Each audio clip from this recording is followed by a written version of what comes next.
is me, Jacob15 ASMR, and welcome back to another ASMR video.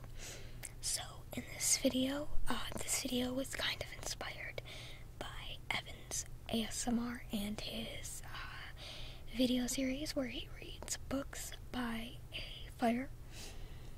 So basically this is kind of going to be like a living room camping type thing. It was going to originally be a role play, but I decided not to, instead just do it like this.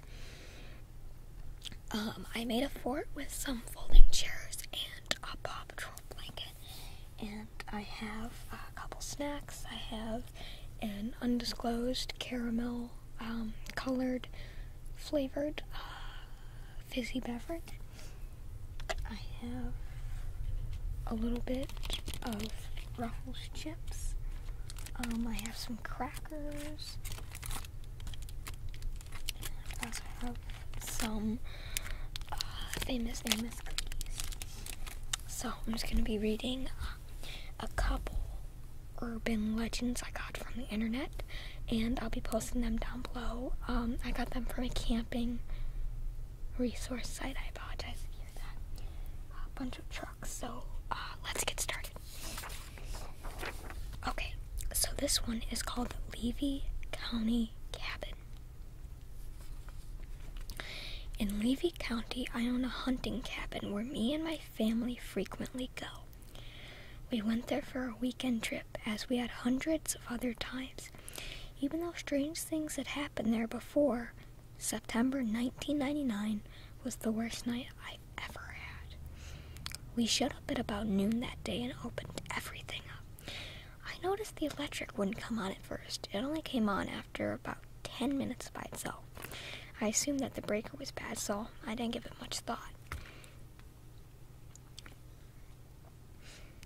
For some reasons that weekend, the neighbors seemed to be gone. My son came in the cabin after about 45 minutes of playing and said a strange man went into our bathroom. The toilet is a separate building about 30 feet from the cabin. I then walked right out. The door had always been open. I proceeded over to the bathroom and knocked on the door,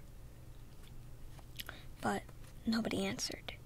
I opened the door and nobody was inside. I looked around the building and off into the woods and heard or saw nothing. I asked my son, 5 years old, was he sure that he saw anything? He said an older man wearing old cloths and no shoes and a big hat went into the bathroom. No explanation. I thought it was something that he was thinking about and went on with cleaning up. I needed to cut the grass because it might be a few weeks before we'd be able to get back up there. After about 30 minutes of cutting the grass, I was up by the road at the far end of the property and looked up, and then I thought I saw something go into the bathroom. Looking past the bathroom, I saw my wife and son at the cabin. I shut the lawnmower off and went into the bathroom again, and again, nobody was there. And I'm getting a little bit spooked because I knew what I had saw. Now I'm getting a little bit spooked because I knew what I had saw. After a long day of working, we went up and got some Church's chicken, watched a movie, Star Trek, and went to bed. My wife woke us up hollering that someone was in the cabin with us. The cabin only has 2 rooms, so it was pretty easy to search. She said there was a person or something standing at the end of the bed looking at us. After talking to the neighbors the next day, they all said they'd seen an old man over by the cabin that would walk behind a tree or something and disappear. We have not been back since. I plan a trip with a couple friends with all of our cameras this time. So, I really like these stories about in the woods or in the cabin and there's like something. So let me know what you thought about this story, and let me know what your thoughts on it are, like your theories. Like, is the man, like, what do you think he was there for? Like, do you think he's like an old Indian man, or, you know, maybe Indian burial ground and he's looking for stuff? Or let me know what you think. This was pretty interesting. when I printed them out, Mommy 15 was reading them. She thought they were pretty interesting. So let me know what you thought about the Levy County cabin. Again, I'm leaving all the stories down below so that you can read them for yourself.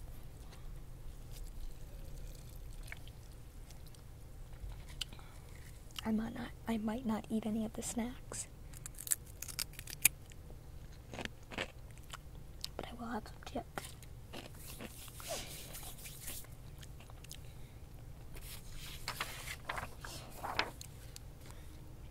Now, these types of stories are my favorite. I'm not gonna say why, but you'll hear at the end.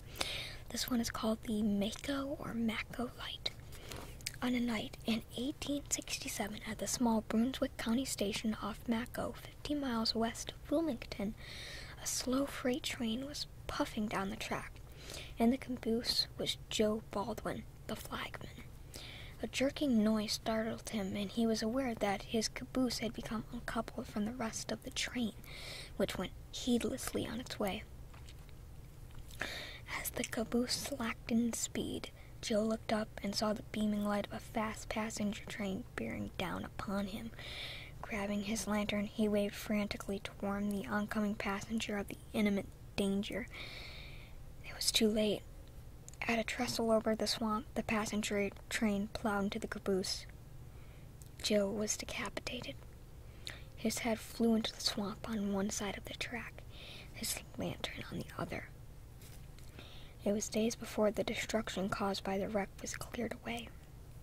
And when Joe's head could not be found, his body was buried with it. I'm getting scared. Thereafter, on misty nights, Joe's headless ghost appeared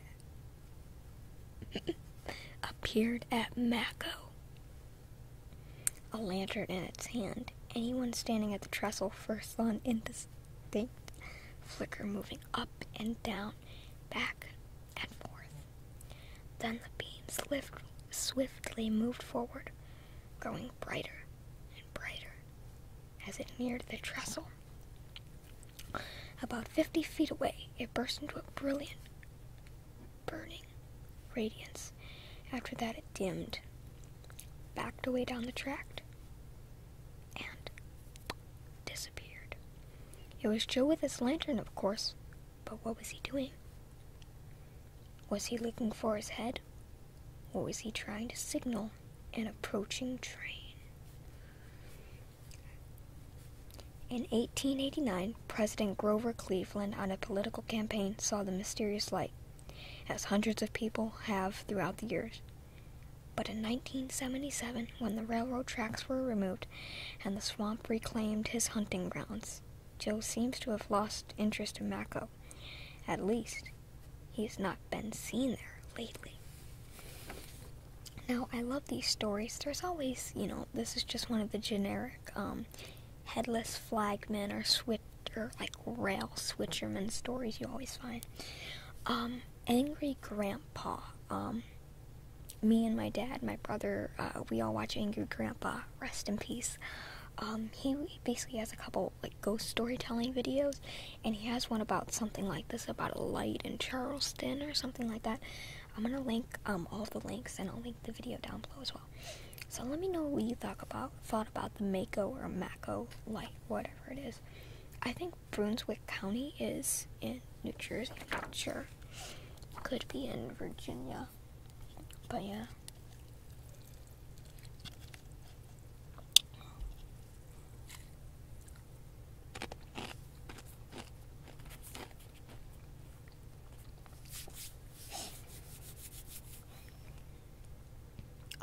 So, I have 3 stories left, so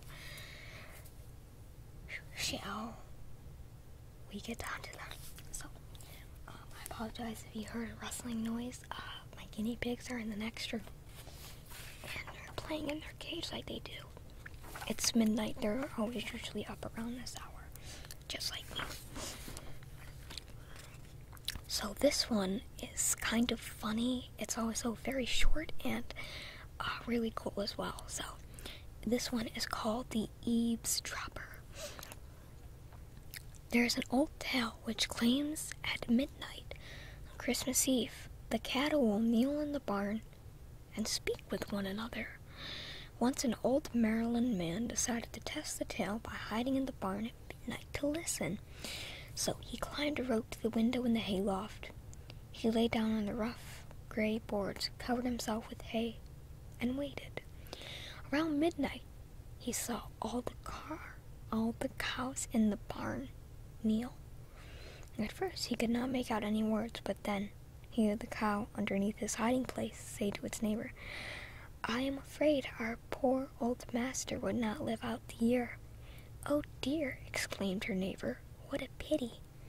The old man was so frightened by the cow's words, he hurried over to the window, wanting to get away from the barn as fast as he could. But his sweating fingers slipped on the rope, and he fell to the ground, broke his neck, and died. Since then, the people of Maryland have never eavesdropped on the cattle at midnight on Christmas Eve. I don't know if it was so funny at the end, but I thought it was kind of funny how they would predict he was going to die that night. But let me know what you thought about this one. It's, short and sweet and pretty good.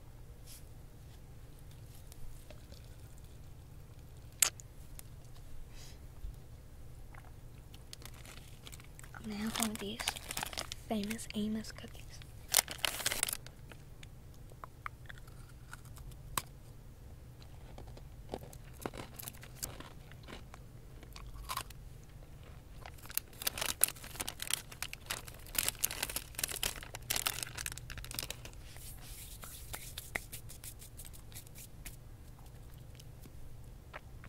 This is kind of fun. I've never had a sleepover before.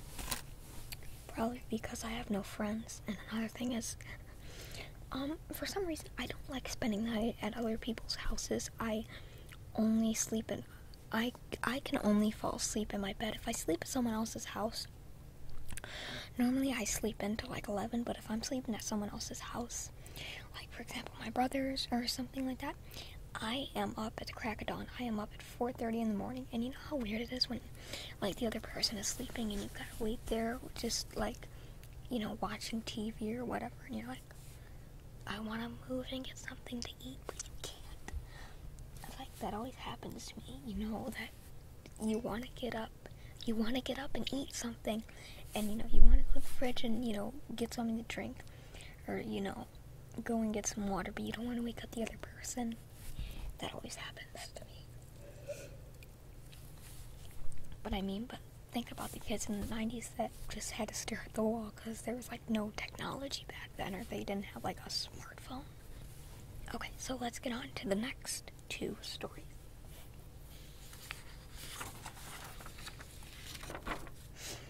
Okay, so this one is called The Ghost, and it's about a train. So, yeah. The train rumbled around him as he adjusted the throttle. The night shift was always the toughest in the engineer's mind. He had rumbled through Tim Pass a few minutes ago, and he was on his way to Thatcher, not a bad stretch of road, and there was no better train in the entire Atchison, Topeka, and Santa Fe Railroad. He stretched a bit and yawned, trying to stay alert, and then he gasped. The lights had picked up the figure of a beautiful woman with long, red gold hair and wonderful, beautiful blue eyes standing near the tracks, too near. He sounded his horn to warn her away, and then realized that the light shining right through her, she was a ghost. She stepped into the center of the track, laughing and beautiful. She disappeared seconds before the train rushed through her, and then she was there, in the engine cab next to him. The scent of roses filled the air. He stared at the ghostly vision, bewitched by her beauty. With an enticing smile, she wrapped her ghostly arms around his neck and kissed him, and was gone. Dazed and disappointed, the engineer finished the run to Thatcher in a trance, completely forgetting to stop at the station. The fireman had to pour water on his head just to get him to snap out of it. The engineer decided not to tell anyone about the ghost, fearing for his job, but he was plagued by curiosity. Finally, he confided the story to a close friend. It was a fellow engineer. To his surprise, the friend had heard about the ghost before. The ghost's disappearance on the train was by no means uncommon. No one knew who the woman had been in real life, but she always appeared on that stretch of track after dark, beckoning to the men on the railroad crew with a bewitching smile. Sometimes, said his friend, sometimes she would come right on to the train. Better not tell your wife about it, his friend advised. The engineer never did. That was a pretty cool one. Okay guys, time for our last story. Now, I didn't really read a lot of this one before I filmed. It's called, the title is just Story. So, let's find out. Once there was a little girl going to camp. Before she left, her parents gave her a little rag doll. Even though she hated it, she pretended to like it. When she arrived at camp, she stuffed it in the back of her drawer and went to meet the other girls in her group. Later, when she was sleeping, the doll came out of the drawer, took the pocket knife from the counselor's cabin, and went on the little girl with a leap. The girl felt the doll land, and when she saw the doll, she screamed at the top of her lungs. The other girls woke up, turned on the lights, and went to see if there was anything wrong. But when there wasn't, they were all mad at the girl. She went back to sleep happy. It was all a dream. The next night, the doll still came at her with a leap, and she still woke up this time, but she took the doll in her hands, took the knife, and then screamed. She thought, surely a doll won't escape from me. But when the lights went on, the doll disappeared.